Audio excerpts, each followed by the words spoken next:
Ambassador, ladies and gentlemen, I'm extremely grateful to the War College authorities for giving me an opportunity to share my ideas. But I stand before you with three disadvantages. One, I'm the first speaker. Second, as an infantry officer, I have to talk about a strategic issue, so that's something very different. And my most precious weapon as an infantry officer, the PowerPoint. So I'm working without PowerPoint. So I'll share my thesis up front. In my view, in the 21st century, the environment has taken a paradigm, and seeking of the desired interest because of this transformation will not be possible with the kinetic means only, or the predominantly kinetic means, or direct means or indirect means. So what I actually mean by indirect means or non-kinetic means or strategy of non-kinetic. So I'll give you my personal definition for that. Use of psychological, economic, diplomatic, informational elements of national power independently or in tandem with military to attain, maintain influence on allies or adversaries in order to seek desired policy ends. Now, from where do I take a start? So let's start from 19th century till World War II. Military instrument was actually used as a principal driver to seek desired interests. So what happened after World War II? The world saw a transformation, and there were some great trends which emerged. And what were they? First is aversion to war, economic rehabilitation, bipolar world order, decolonization, technology, and nuclear deterrence.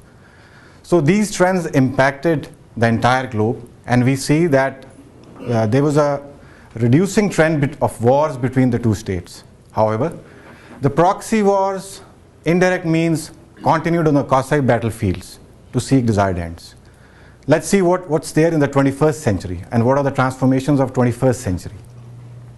Information revolution, economic interdependence, empowerment of transnational organizations, rise of non-state actors or armed non-state actors.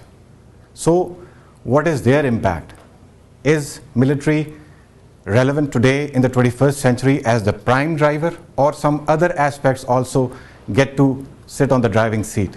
So this raises the notion of non-kinetic warfare, or the strategy of non-kinetic warfare. Now this non-kinetic warfare may initiate a debate that how warfare can be non-lethal, or how non-lethal aspects can be included in warfare.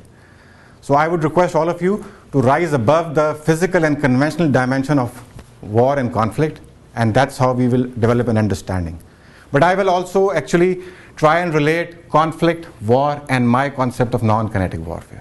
What is conflict? A disagreement of ideas, beliefs, values, objectives between states and within groups, within a state or with the state.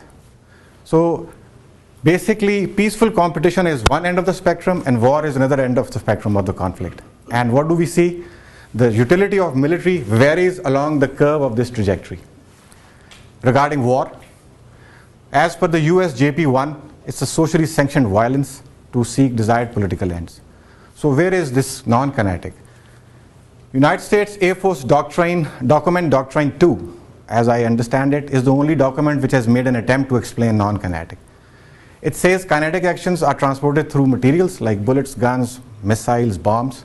And non-kinetic basically are what? Electromagnetic, basically functional, systemic, psychological, like computer network attacks, psychological operations.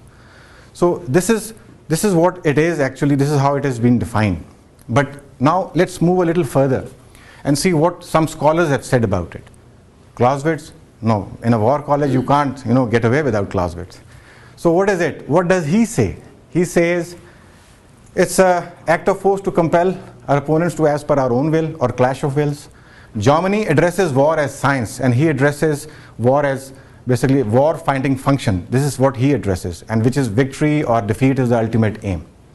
Okay, so most of us think that they prefer violence or prefer the kinetic, but ladies and gentlemen, it is only when they discuss the conduct and character of war they are kinetic.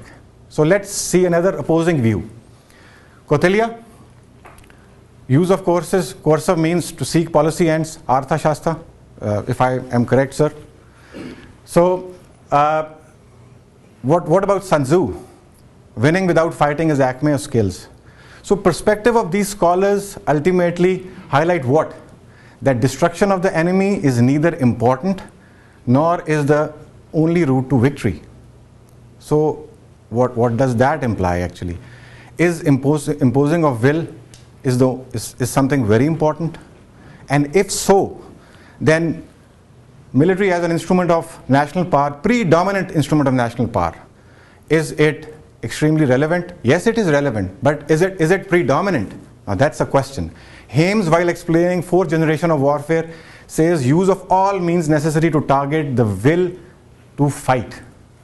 Now it highlights again what? Impairment of will, not the destruction. I'll highlight few examples. NSC 68, containment strategy of the US, which led to disintegration of Soviet Union, an excellent example of strategy of non-kinetic warfare. Okay, harnessing of Iran on the nuclear issue for the last decades or so. Excellent example again of non-kinetic warfare. But there's a flip side. A decade-long war in Afghanistan with 49 nations. Have we achieved victory, clear victory? Have we achieved peace? Have we impaired the will of the terrorists? If yes, I'll leave it to you. If no, the whole world is trying to look for some other means in order to ultimately reinforce that military arm which has gone in. So this again raises something about non-kinetic aspect.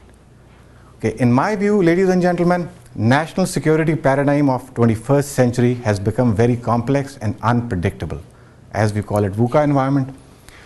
Features of globalization have diffused the states beyond their recognized borders, which has increased their reach farther, deeper and cheaper. Now, what is the effect? Some may not agree with me, but again, has it changed the parameters of the statecraft? No, they are not. So what is the change? Actually, it is nothing. It is basically that the risk or the threat of violence has lost its importance, and the appetite for violence actually has lost its appetite, and this has seen the transformation in the nature of power, as I raised my argument earlier. So the nature of power has changed, and it needs non-kinetic measures to deal with it. I thank you all.